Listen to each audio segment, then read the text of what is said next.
Hi, and welcome to another edition of Newsmakers Journal of the Vaccine Year. I'm Jerry Roberts. It is Wednesday, July 21st, and today I'm very pleased to welcome Barrett Reed, who is a developer in town, a member of the City Planning Commission, and a candidate for the 4th District City Council seat in November. Barrett, thanks so much for taking the time to join us.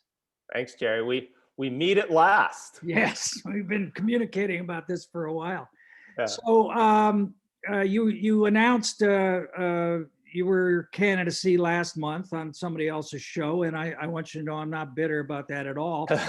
But just real quick, tell us in about a minute and a half what you want to do on council and why you decided to run. I think the stakes are pretty high in our city right now, not just the downtown, but citywide. I'm born and raised here, and I can't remember a time in my life where we were in this type of situation. I feel year after year, maybe the last 5 years in particular, we've just been in this perpetual state of decline. And it saddens me. I'm nervous about it for business, for residents, for my family, for visitors. And so being on planning commission the last couple years has given me more clarity as to how I can commit my time. Can I fully commit to this work, this service at the city on planning commission? And I can answer that now. Yes, I can. And I see an opportunity to make a strong attempt to get on council and serve. And I think this city in particular, this community in particular, because it's so special and because it's so unique, we have a lot to lose. We have a lot to lose. And I haven't, you hear the term vision thrown around a lot. In a practical sense, I haven't seen a lot of vision, and I haven't seen a lot of action. And I think I've been fairly successful in my life, in my business, because I can keep people focused on a vision, and I can take action and encourage others to do the same. And I think that could be an asset on city council. I would like to bring that. Yeah. Well, let me ask you this, because one of the points that I've seen you make in several different places, is the importance of results, and not only results but measurable results. So if you win and we're talking 4 years from now, what would be the metrics? Well, how would we measure whether or not you were successful in serving on the council? Yeah, good question. I've talked quite a bit about our homeless crisis. I think that while we're not measuring the number of homeless we have in the city of Santa Barbara right now, hopefully we'll start doing that again soon. I think that is a very measurable issue. And we can put numbers to that and base our results on those numbers. I think there are things that are maybe a bit more abstract in my district in particular, with historic residential neighborhoods and preserving those neighborhoods. We've got, the state has a hammer right now. And with some of these Senate bills and Assembly bills, that's a real threat to our city, and in particular, my district. I'm not exactly sure how we measure that.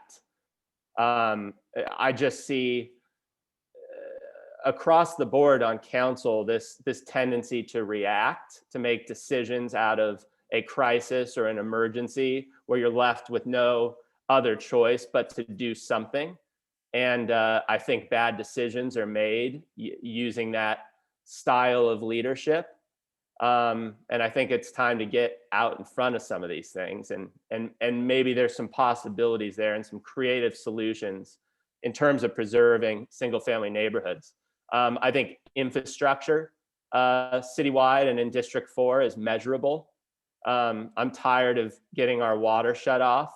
I mean, we were shut off the other day for on and off for 3 days because of another broken water main. And our emergency effort on the homelessness to move them to the Rose Garden Inn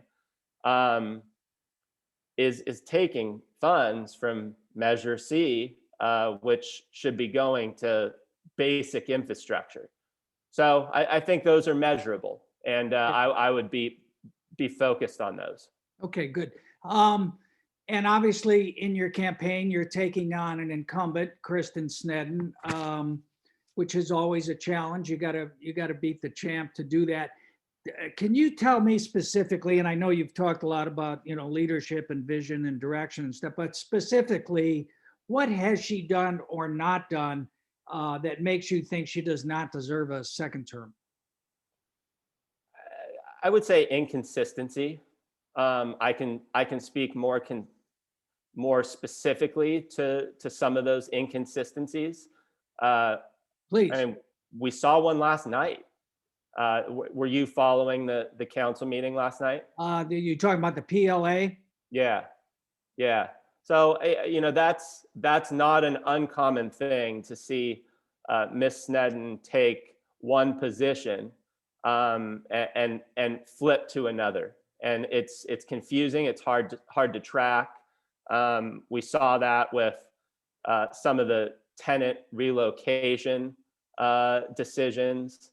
A major effort was had there, and a decision was made. And when it came back to consent for approval, it was pulled from consent by Ms. Sneddon and changed, not based on data, not based on facts, but probably based on outside pressures. She spoke on the importance of reforming our community development department, permit streamlining. We've paid a lot of money to consultants over the years to give us those recommendations, and she's not following through on those recommendations. I would give Mayor Murillo a lot of credit for forming her task force at the beginning of the pandemic, and I was included in that group. And one of the efforts that I led was recommendations back to the full council for streamlining our permit and review process. And that was largely dismissed by council. And I had private conversations with Kristen in particular to make sure we were on the same page. And we were in that work effort. And when it came to council, the decision was a no. And we're seeing that with the important Novak recommendations right now. So I think the residents of District 4 and our whole city deserve a more consistent style of leadership. When you announced last month, you had a video, a 2.5 minute video that talked about the reasons that you were running, and there was some very tough language in there. You said if the current city leadership existed after the 1925 earthquake, Santa Barbara may never have been rebuilt. And you said over the past 4 years, our city has lacked vision, direction, leadership, and we're paying the price. I always say you can't complain if you don't vote. You didn't vote in the election of 2017. You didn't vote in District 4 council or for mayor. How come? I didn't vote in the district because I wasn't living in the district, and my party registration has changed. But I'm just looking at your voter file, and you haven't voted actually in city elections in 2009, 2011, 2013, or 2017. You did pretty good on the even year ones, but you kind of missed the odd year ones. I don't think so. Are you looking at my new voter registration versus Yeah, my it says past? that you're declined to state, that one, and it's as of 12/31/20. Yeah, so that's, I've only voted in one election um, under that new registration. Yeah, it's I got you think if you, voting 2003, 2004, 2005, 8, 10, 12, 14, 16, 18, and 20. But those city elections, those off year elections, and obviously that's one of the reasons that we're going to even year elections is yeah, because people tend to forget them. Anyway, all right, we'll leave that one there. Let me ask you about this homeless thing. The homeless have been given a free pass, you said in your announcement, for the lawless element. They must be removed.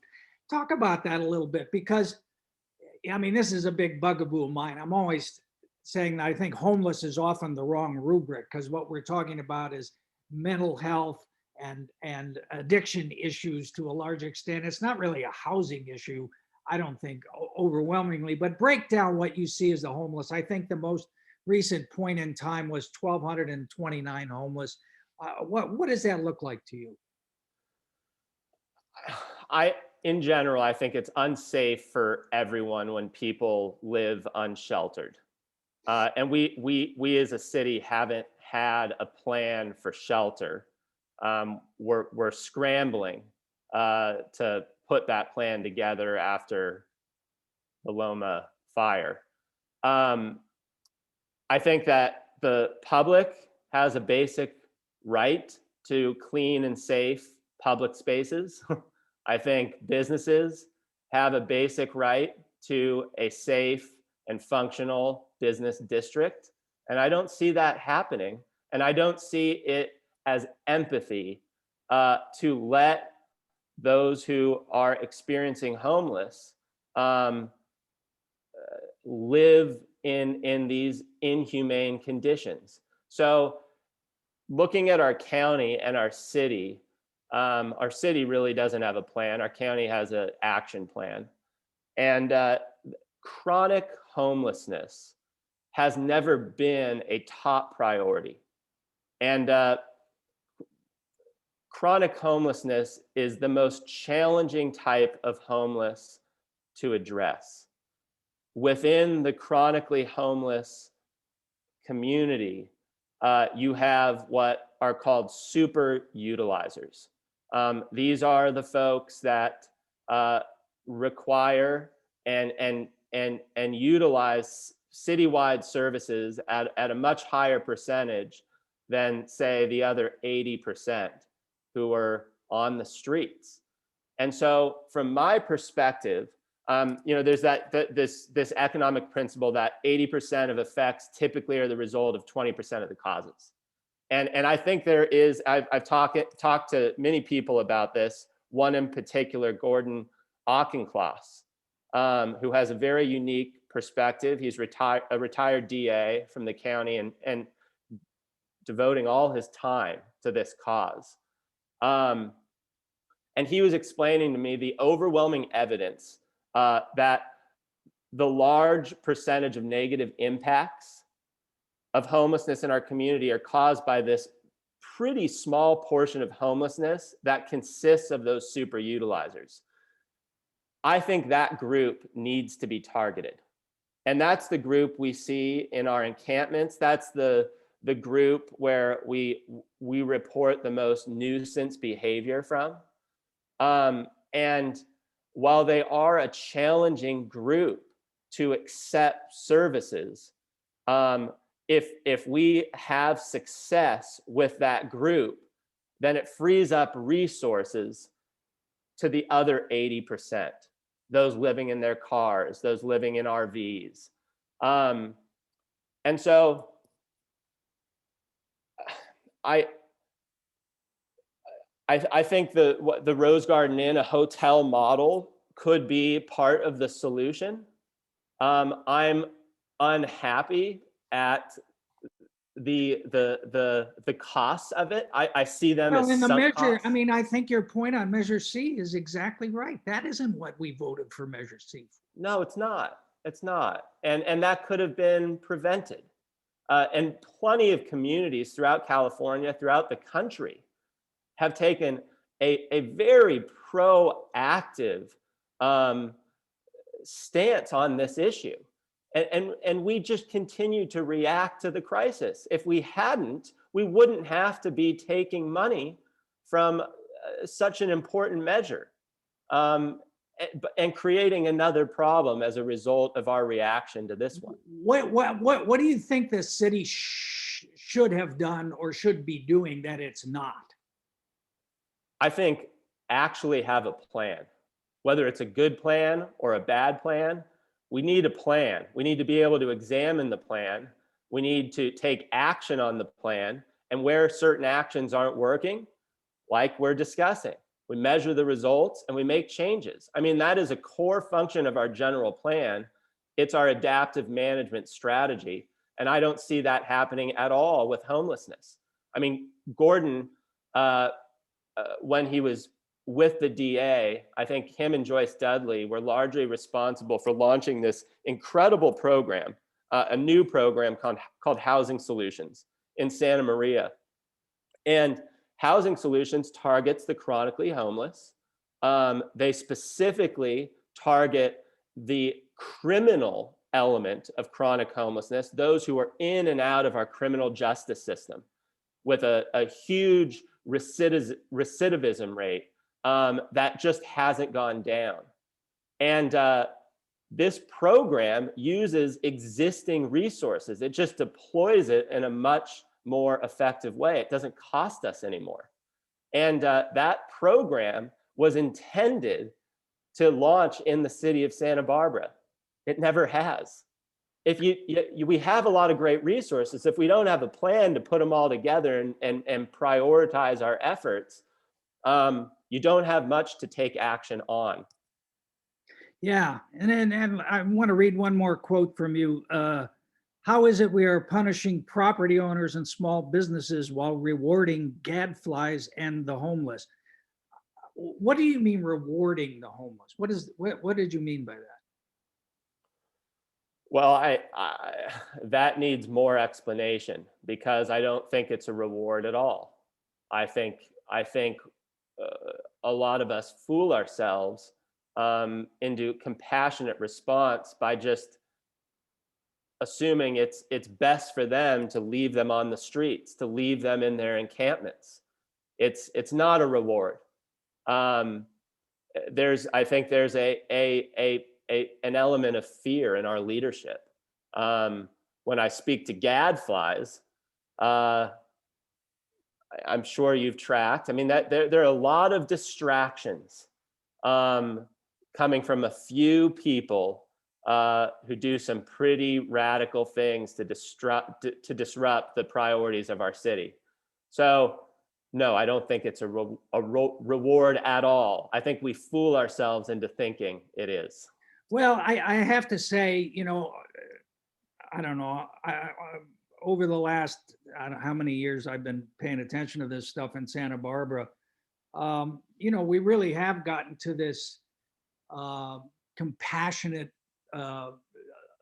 vocabulary, which is almost universally employed. And, some of the language you're using is pretty tough, the lawless element and the criminal element. And so how are voters reacting to that, to hearing that from you? Well, I'm walking the neighborhoods. I have been for a couple weeks, and homelessness is a pretty common topic that comes up. And I've been having really good conversations about it. And I'll tell you, Jerry, for the last 10 years, I've served at the Santa Barbara County Jail. And I've served as a volunteer in the jail to help the inmates. And many of those inmates that I'm building relationships with came in homeless, and they'll leave homeless. And many of those, I mean, they're in there because of crimes they've committed. And I don't just have compassion on those who need and want and will accept the help. the housing, the shelter, the services. I have compassion for that criminal element as well. It is some of the hardest work and most unrewarding work that I've ever done, trying to lower that recidivism rate and break this vicious cycle of in and out of incarceration. When we target the chronically homeless community and we extend help to all of them, and those who take the help, and we can get them off the streets and on a path to recovery and permanent housing, we are then left with the element that doesn't want the help. And those are usually the folks in our community who are causing the biggest disturbances, often criminal disturbances. And I think it's important that our city set boundaries and set limits. And by creating shelter, by having enough capacity and the right type of shelter in the right places, not in high impact areas in our city, we incentivize those who want the help and we get them the help. And we have to do that. But then we disincentivize the nuisance and criminal behavior. And that often we become an unaccommodating place for that. And that's what I mean by removing that element. They will move on. Yeah, let me follow up on that because I happen to think that crime is going to be an issue not only in this campaign but in next year's campaigns and then the next couple of years after. And as you know, there's this national debate, statewide debate. We see it in San Francisco and Los Angeles, where the district attorneys are subject to recalls of, about what's the proper way to approach law enforcement, incarceration, and so on and so forth. And, because of the pandemic, we've had a very low jail population, so on and so forth. And, the advocates on that side are saying, oh, it's working. Well, the property crime is going up, homicides are going up. How can that be working? What are you hearing from people about crime? Is that something that's more on people's radar than it has been in recent years? I believe it is, particularly in District 4, Eucalyptus Hill, Riviera, San Roque neighborhoods, Upper East neighborhoods, a lot of home ownership, higher property values. They are natural targets for property-related crimes, and we're seeing an increase in that. And our police department, I met with our chief and some of the captains, and they have a real concern there, a real concern. And I share their concern that at the state level, we're now making eligible I think nearly 80,000 inmates for early release.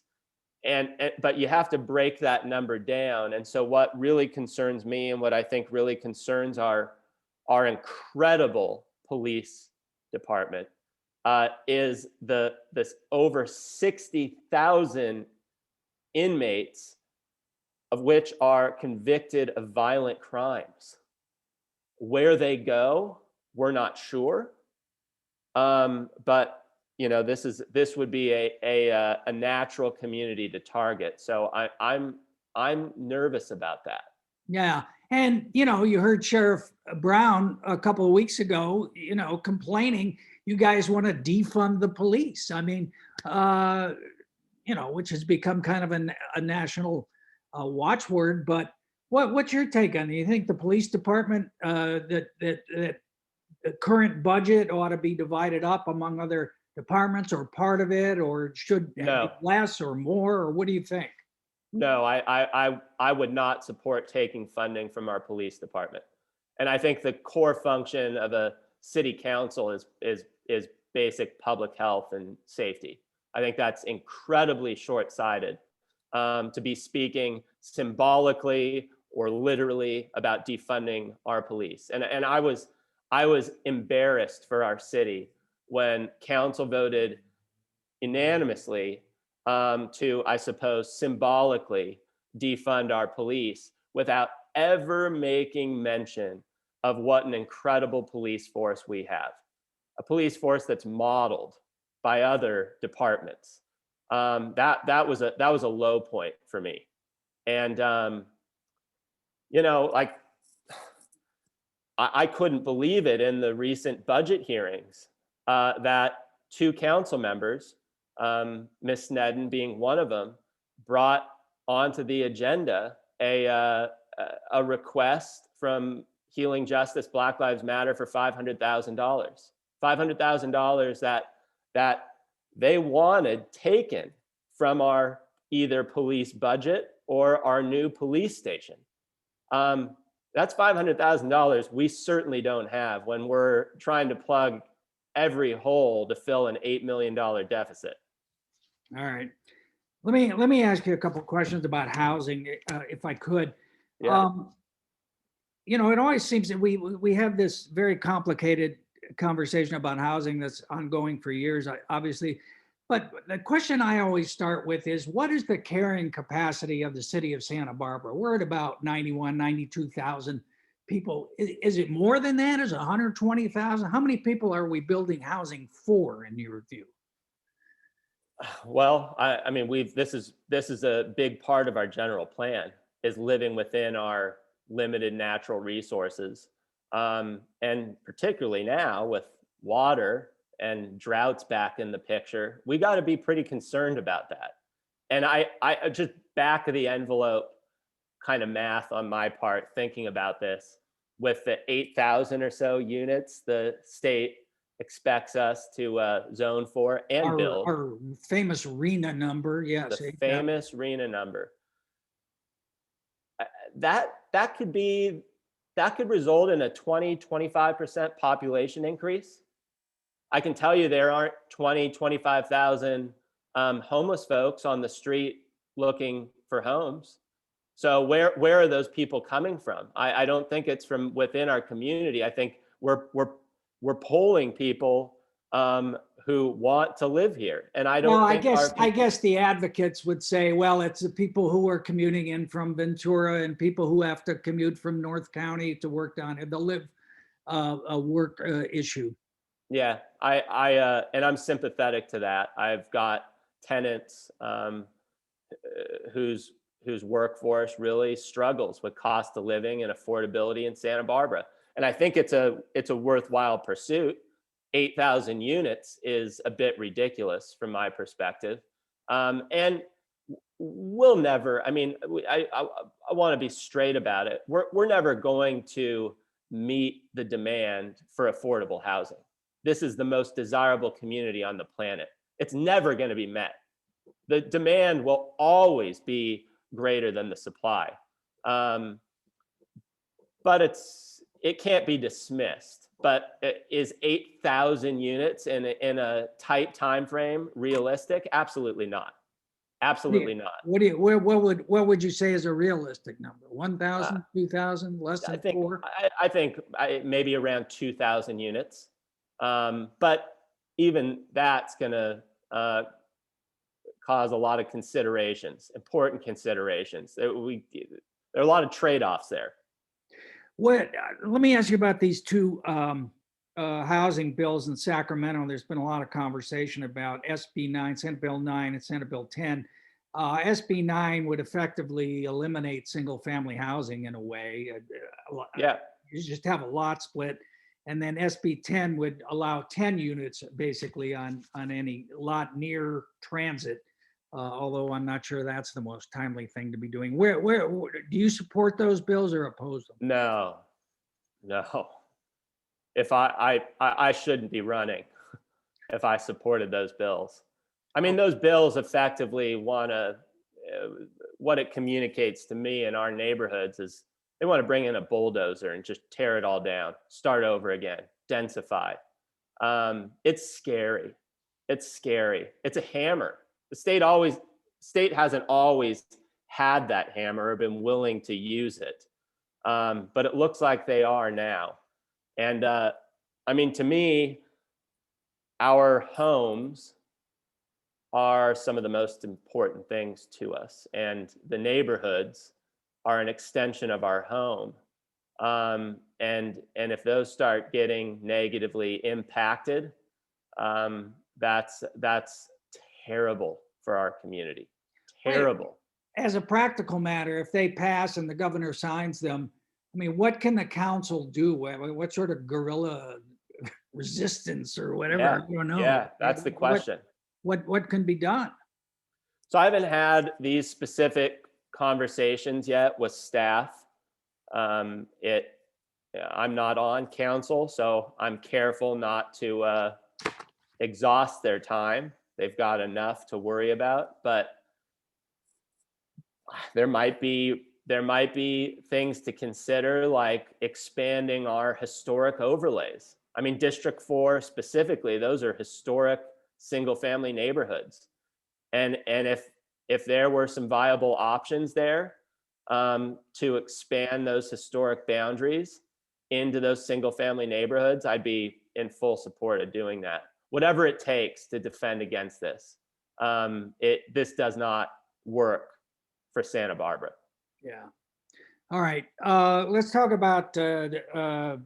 Oh, and Jerry, one other thing. Yeah. I have another thought. I think this is. It was something that came up recently. Did you follow the appeal on? I think it was a 21 unit rental housing project downtown on De La Vina, so within our central business district. We talked about that on the show actually last week. Okay. Yeah. And I think it's a relevant issue to these threatening Senate bills. We as a planning commission and as a council created incentives to build rental housing in the areas we felt could best support it. And that was primarily our downtown, some uptown by La Cumbra, but we were trying to shift it away from our single family neighborhoods. And I thought that appeal would be denied unanimously because we need to tell the state, we need to demonstrate to the state that we're going to follow through on our zoning. And 2 members of council voted against the project, a project that they approved all the incentives for. The applicant was simply following the protocol. It was no issue with the applicant. It was a city process issue. My point is, if we create incentives for rental housing in the most appropriate areas, and then we vote down those very projects we're trying to incentivize, the consequence is great strain and pressure put upon our single family neighborhoods. It's not a good move. It's a short-sighted, visionless move. And we have to be very careful as leaders in that regard. All right. Let's talk about State Street development, so on and so forth. Another quote from your announcement, video. Downtown businesses are held to arbitrary standards, ever-changing regulatory roadblocks, and never-ending project delays.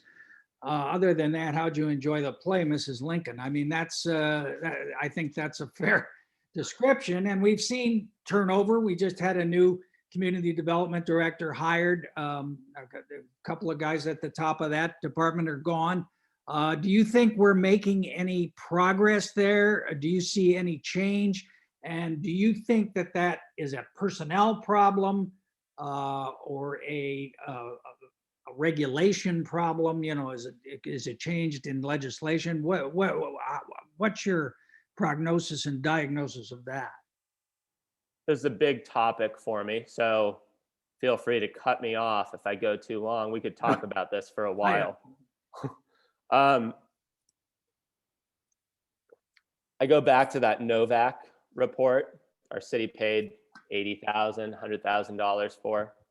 And when I was bringing these 10 items out of the mayor's task force. Actually, Jason Harris presented them to city council at the time, to help streamline our permitting processes, which were really having a negative impact on businesses, and was why we were seeing such a high vacancy downtown. Businesses just weren't willing to take that risk. In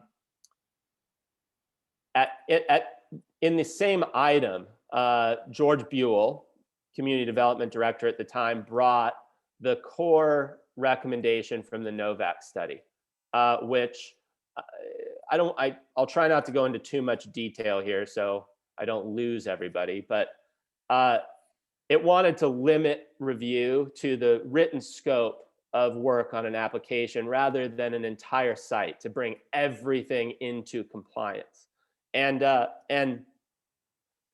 effectively, both my effort and that recommendation and staff support for that recommendation. Staff supported that recommendation.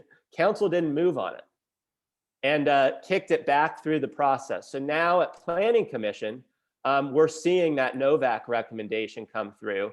And I was shocked when I saw the draft. It did not honor that recommendation in any way, shape, or form. It was a slight process improvement on application completeness. And so we are fighting as a planning commission, 4 or 5 of us now, to really make sure that staff upholds our consulting recommendations. Well, as a political matter, to what do you attribute that? The refusal or the inability of council to stand up to staff? Is the staff driving the obstruction on it? It is council's responsibility to make decisions and give direction. And this is a good example of that not happening. So I don't blame staff. Council needs to assert themselves. We need decisive decision-making. And in this example, they didn't do that. And so now staff is left with in this awkward position to interpret. And I think they interpreted this particular item incorrectly. And it's too bad. But no, ultimately council needs to be held accountable here. All right. Let me ask you one more question on a statement you made in this area, which confused me, and I'm genuinely confused by it. You said the historic charm and beauty of Santa Barbara is being destroyed by outdated and burdensome rules. But isn't it, in fact, the outdated and burdensome rules that created the historic charm and beauty? I mean, setting up this multi-layer process, having to go through all these boards and so on and so forth. It's kind of a paradox. Yes. Okay. Or a contradiction, you know? Yeah, but I don't think it's a contradiction. I think that our process now, particularly in our building and planning departments, is so uncertain, is so arduous, is so time consuming, is so costly, that there is little incentive for property owners or tenants doing their tenant improvements to improve some of the historic buildings that we hold near and dear. And I've experienced this myself. I mean, really the passion of our business is investing in historic properties or significant commercial properties, primarily in our downtown and the greater downtown, and properties that have been vacant for a long time, that have been mismanaged or have seen very little maintenance. And we take substantial risk to bring life back to these trophies. It's what makes Santa Barbara so great. But it comes at a cost. And I've been engaged in this process so long, and I have great relationships with our staff, and I respect our staff, and we're able to navigate it probably more effectively and efficiently than most. But most people are not going to take that chance. And so it leaves our city in a state of blight. All right. But in and of itself, intrinsic, I mean, our city is great. And I watched your podcast with Randy Rouse, and he made a similar suggestion. I mean, it's at least the first step is as simple as cleaning it up and uncovering what's great. To do that, we got to incentivize it, and we haven't, from my perspective. What do you think ought to happen on State Street with the parklets and the various structures that have been put up? I mean, that was obviously done on an emergency basis to try to help the restaurant and beverage industries. But now the toothpaste is kind of out of the tube. We got, green stripes going down for bikes. You're passionate about those green stripes, Jerry. Well, Dayton told me they were going to get forest green from now on, but he's now disappeared. So anyway, so what do you think ought to happen on State Street now? I believe we are going to be in an interim state for quite some time. I think that with staff's recommendation for this downtown State Street planning effort, being a more nimble 7 or 8 member committee, and that being disregarded, and now we're looking at a 17 member committee, I think there's going to be a lot of back and forth. I feel it could meet a similar fate to De La Guerra Plaza years ago, where we made this effort and it just went away. So considering a longer period than probably most anticipate for this interim closure to State Street, I think we do need to figure out a path in the not too distant future to bring these outdoor dining extensions and some of the temporary measures into a more Santa Barbara appropriate look and feel. That said, it has to be balanced with the needs of our business community, our tourism, et cetera. I mean, all the things we love in Santa Barbara are funded out of these revenues and these taxes. So it's going to be a balancing act. But again, that mayor's task force, I give it to Kathy Murillo. I know she's getting a lot of pushback across the board for her service as mayor, but she did a really incredible thing by acting quickly, and I think it hurt some leaders' feelings. But out of that, on day one, there was a small group of us that made this strong suggestion for parklets, outdoor seating, closure of State Street, closure of private parking lots, exemptions to keep businesses alive. And not only have they survived in a lot of these areas, but they've thrived. So I'm very happy about that. And go ahead. Okay, fair enough. I should have asked you this before when we were on it, but we were talking about Kristen Sneddon's position on the project labor agreement. What's your position on? Do you favor that? Do you think that's a good idea for the city? Do you think people were misled in voting for Measure C to have this kind of come in right behind it? Yeah, I think you and I probably share some similar opinions on this. I ask myself, I mean, I'm in construction, and we always work with local workers. And I ask myself, when you look at city projects that have used these local workers over the year, has there been a problem? Has there been a problem with their quality of work? Right. Or their pay? I mean, we pay prevailing wage.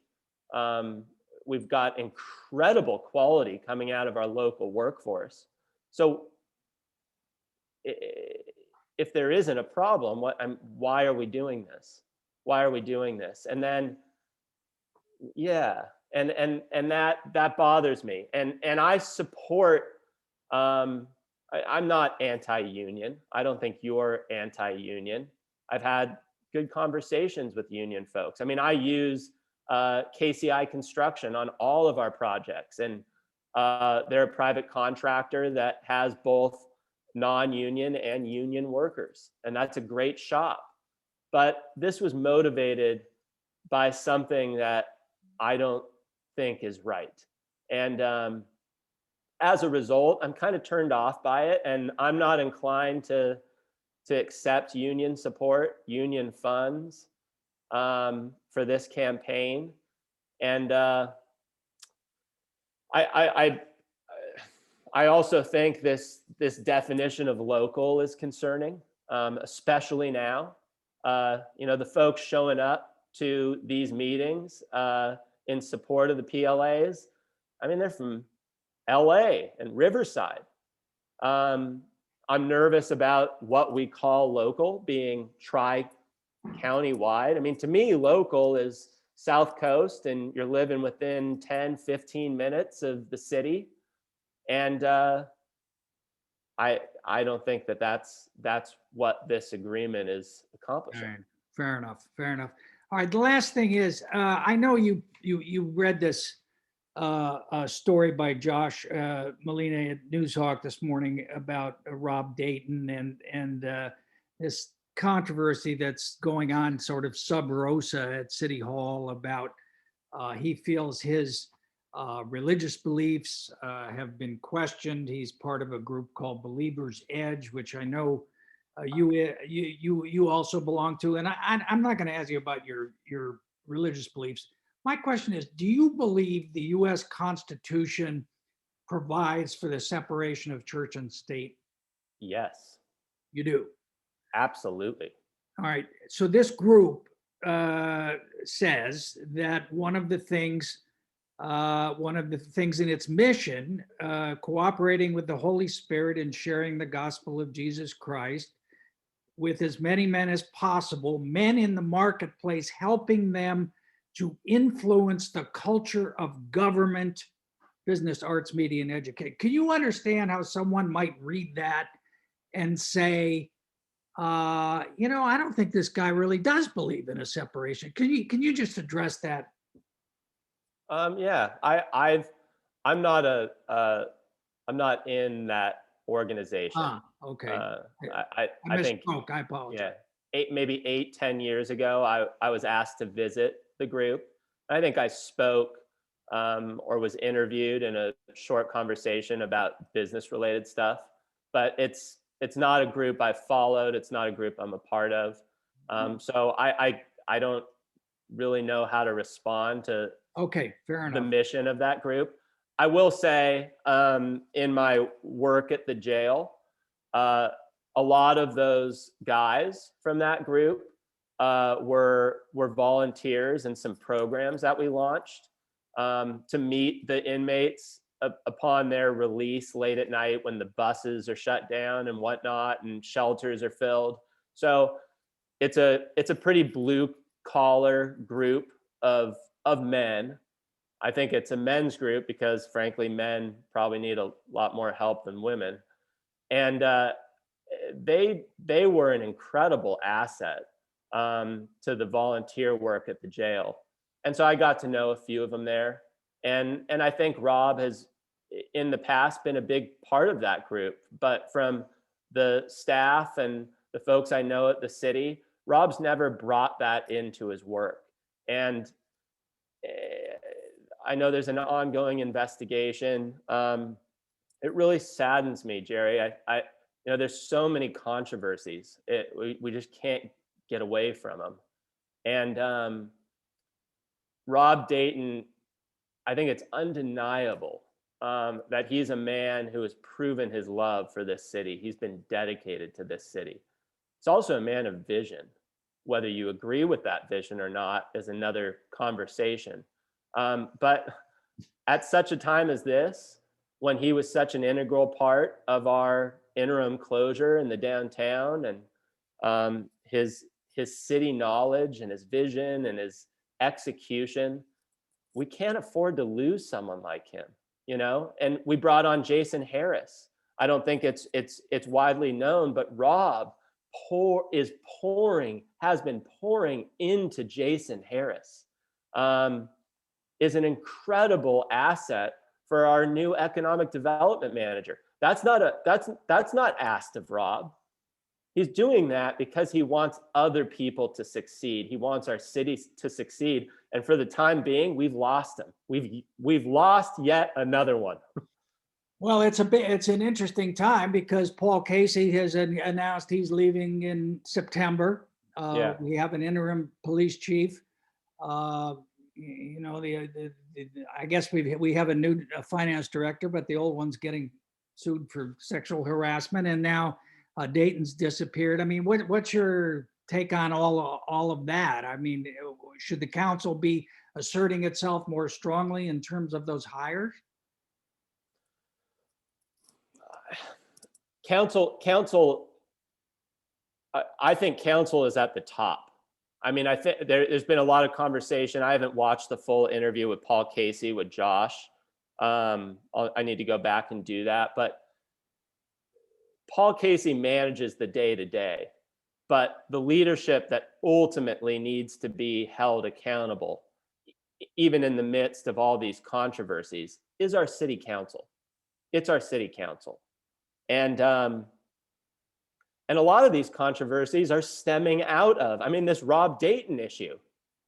It's stemming out of council members, a council member in particular.